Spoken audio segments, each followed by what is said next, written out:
The Acolyte, Disney's most woke Star Wars series to date. By the way, sign the petition. We need to get it back. We need an Acolyte season 2. Do you honestly want to let the bigots, racists, misogynists, Nazis win? No, you don't. We need an Acolyte season 2. I will be happy. I am already corrupt and absolutely emotionally devastated by the first season, so I have it in me to watch the second season and then review it and tell you how goddamn stupid it was. We need the Acolyte to continue. It was taken away from us too young, and everyone knows it's true. Yeah, this comes as an actual huge surprise. The Acolyte, earlier we thought it had a budget of 180 million, which is still absolutely insane, especially for that absolute asshole of a show. We now find out that it was $230 million and possibly into the 300 million once they do some more calculations. That is hilarious, by the way. Your destiny. TheorySabers.com. I don't know what the heck in that show cost $300 million. Yeah, probably Palpatine did. Oh, no, I mean, Palpatine. Palpatine. Ah, that is hilarious. That is hilarious. Anyway, he is you know what? Might as well be Palpatine. I don't give a shit at this moment. You know what? Actually, reshoot it, make it lore that it was Palpatine in this cave. I'm completely okay with that. I don't even know what to say, really, because not only is that like a huge waste of money, but it's also just a slap in the face because of Kenobi, and you all know how much that cost, which was about 90 million. And I just feel like, how can you give such a massive budget that's like 3 times the size of arguably what... Because it's full of women, and women need a lot of money and makeup and cappuccino frappuccinos to, be able to even do anything. And even then, they are only capable of 0 facial expressions like Ocean May, which is one actor. I forgot her name. No one cares. But yeah, she's horrible as an actor. She has literally 0 facial expressions. It's kind of insane. Would have been the biggest and most popular show in Star Wars history since Disney purchased. Especially if they had used Stuart Beattie's actual script of the 3 films, we could have had something really substantial and something actually amazing. But in turn, we got... press X to doubt, even if the script was good, even if the idea was good. I just think fundamentally Disney is way too filled, honestly, at this point with activists to ever make anything good. Even if you get a good script, I am 100% sure there's gonna be activist after activist saying, hey, you know what, this part that's completely reasonable and good, let's change it so it's woke garbage.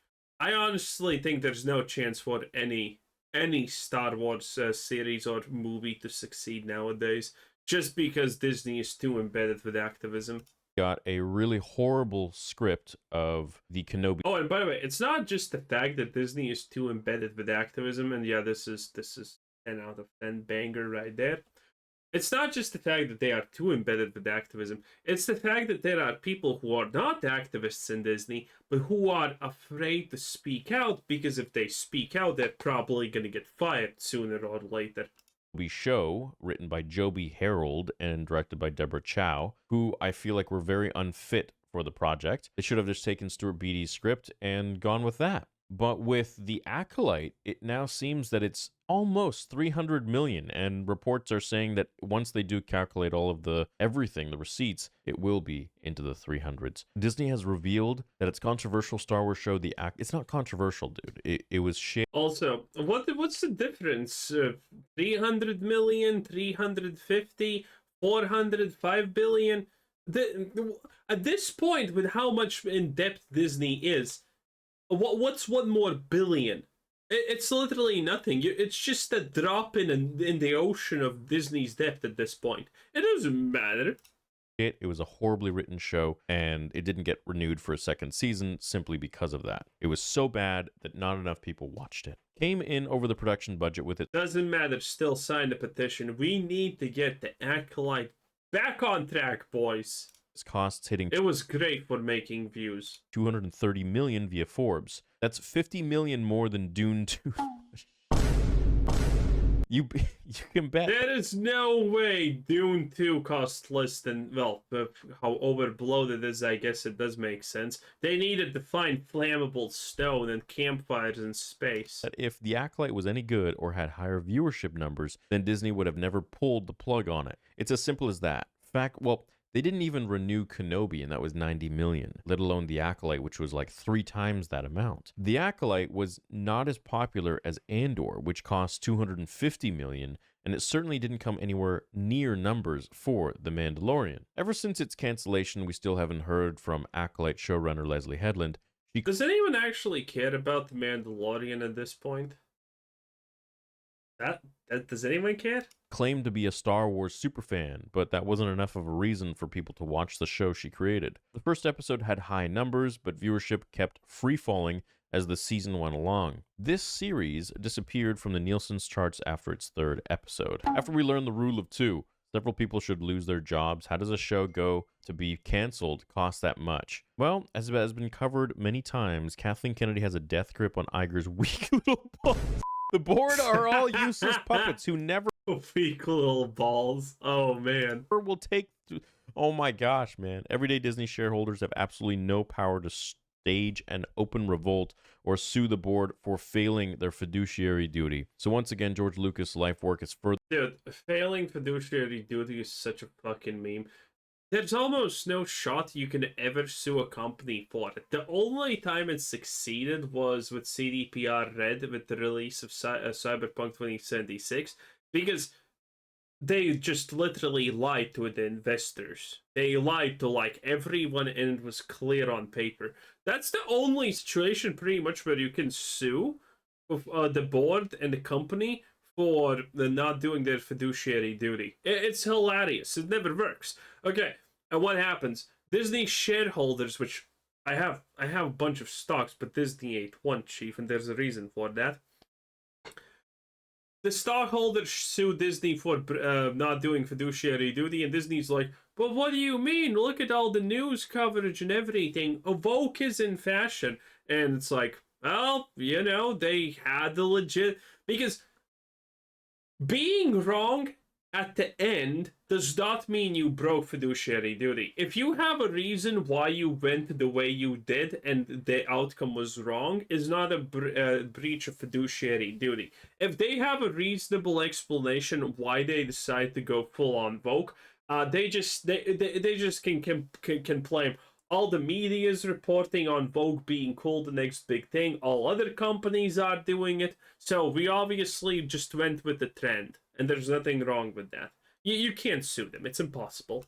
further destroyed and forgotten. Yeah, what's the deal? How come the board's not saying anything about this? Or are they? Is anybody here that watches the channel? Are you like a big investor in Disney? I know that, you know, if you have a substantial amount of stock in Disney, then you do have some say and you're invited to some of those investor meetings. And I'm sure that there are some people here that have some major stock in Disney and definitely listen to those boardroom meetings. Shout out to Manny Jacinto, though. Conmere was one of the good things about The Acolyte. Just another story of greed and hubris. Maybe they should make a show about the making of such a Foley. That I'd like to see. That would be interesting.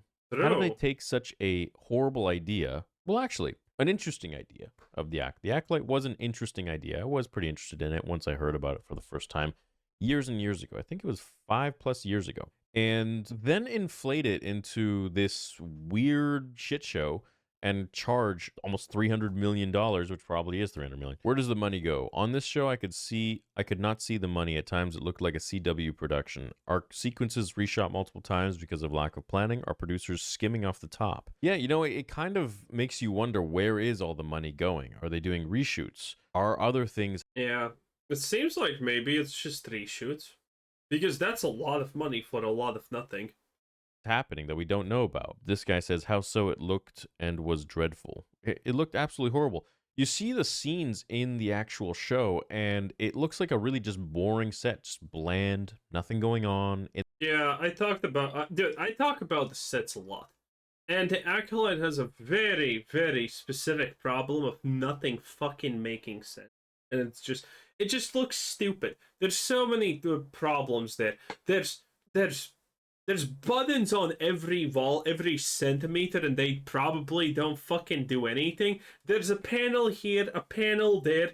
There's the medical bay there, and nothing makes sense where it's located. It's just a shit show, okay? And then you go back to the sequels. I guess even the prequels can do. And you look at the spaceship interior design, for example, there, the Millennium Falcon. The Millennium Falcon is a fucking mess.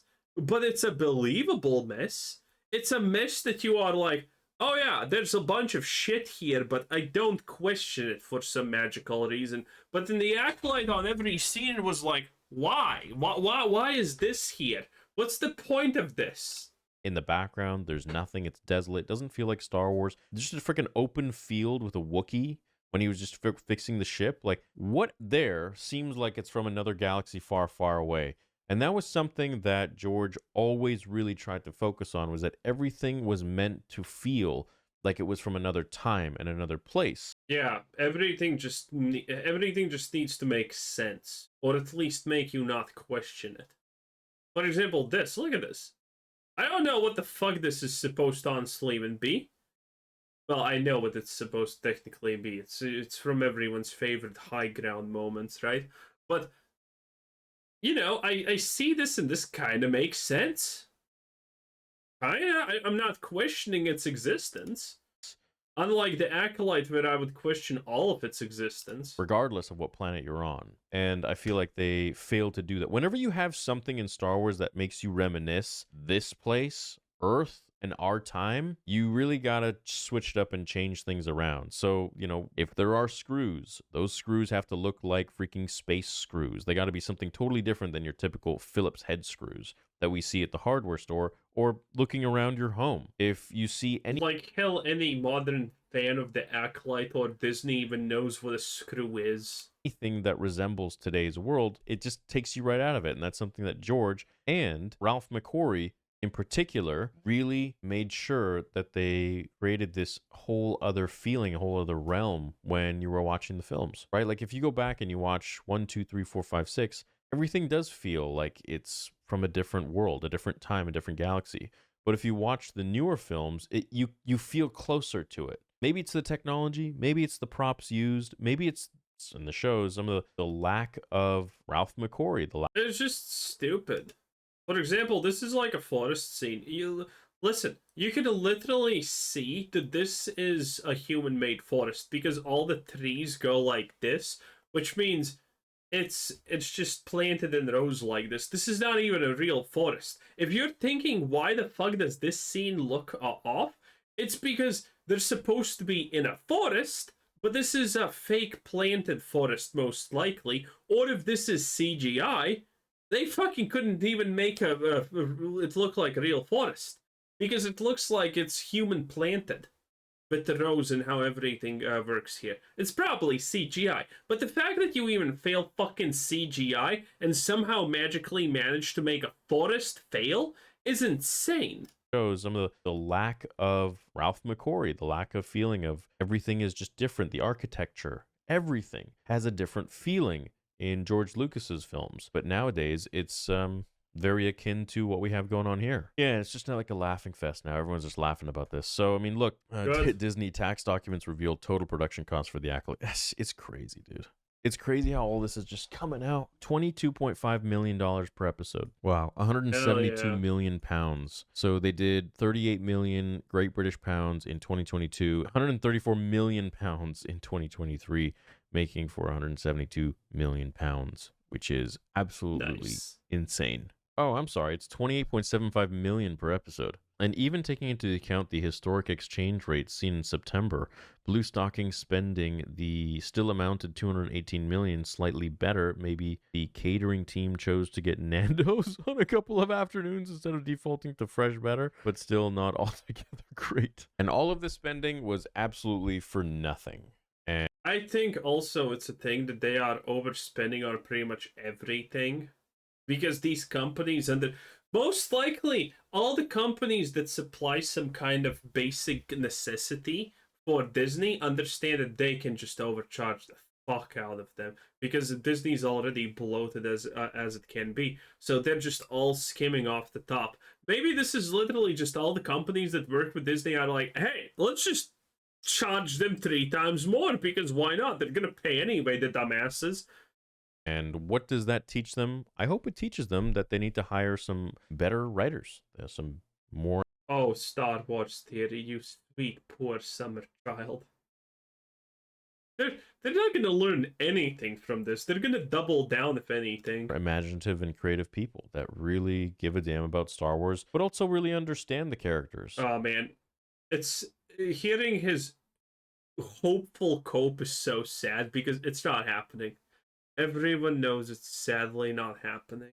And I think Stuart Beattie is the right man for the job for really any Star Wars project because he has the passion for it. He cares. He doesn't want these characters to just go to waste or be destroyed or disrespected in any sort of way.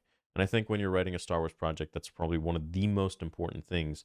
You know, how would these characters be written if George was in this room? How would this story be told if George was here, if Ralph McQuarrie was here? I don't honestly think even that it needs George's perspective or anything. It's just one of the things that I did not like talking about the Acolyte is honestly the fact that the show was just shit. That's the best way to describe it. And I hate describing things like this, but there are just some shows, some games, some things that are just complete failures at literally everything they do, and then you can just describe them as shit. And that feels cheap because you're not actually talking about the issues, but what can you even talk about? Because everything is the issue. The writing, the scenes, the sets, the people, the action, everything is an issue. The pacing, the story, again, everything is the issue. It's just shit. It feels cheap to just call something like that, but there are situations like The Acolyte where just nothing really is good about the show. So there you kind of go. Have to think. All of these people that created the first 6 films or helped, had a hand, how would they, you have to be like an AI. Like, how would you emulate this while still telling your story with maybe your spin on it, but all centered through the same sort of... Yeah, again, I don't think you need George and Star Wars to make it successful. You just kind of need to adhere to all the already established vision of how Star Wars is supposed to function and feel. And also, one thing that Terry said that I don't agree with is the fact that everything was supposed to look spacey and shit. True, yes, that is definitely something that they went for originally, but I also think that there is this situation where you can just fucking overblow it to Kingdom Come. Like, for example, the younglings in this show, the Padawans and whatnot, those ones. Yeah, they're all just some kind of crazy looking space fish type of thing or whatever, right? That's just too much. That is just too much. They either don't make it space enough or they make it literally too space that it doesn't make any sense. There needs to be a balance. It needs to not be plain ordinary, but it can't be just, you know, this random MacGuffin looking thing that makes no sense and is purely magical. And they never strike the balance, in my opinion. Of confines and rules that George has established. I think that's the only way to really go forwards. We'll see what happens going forwards. Will they continue to make mistakes and lose money? Yes. And millions and hundreds of millions on god-awful again, a drop in the bucket of debt. It doesn't even matter. Shows that just really not only make them lose money, but also ruin their brand image. And they don't care. Ruin anybody's trust in them to make... They don't care. You're probably not the audience they want in the first place. New projects so that the next time something comes out, people are just going to scoff and be like, nah, I'm not watching that. I'll skip it. Or they're going to be like, you know what? The last one was amazing. I'm going to go and watch it. Case in point, Solo. Last Jedi was absolute dog shit, and people really were pissed off about it and what they did with Luke.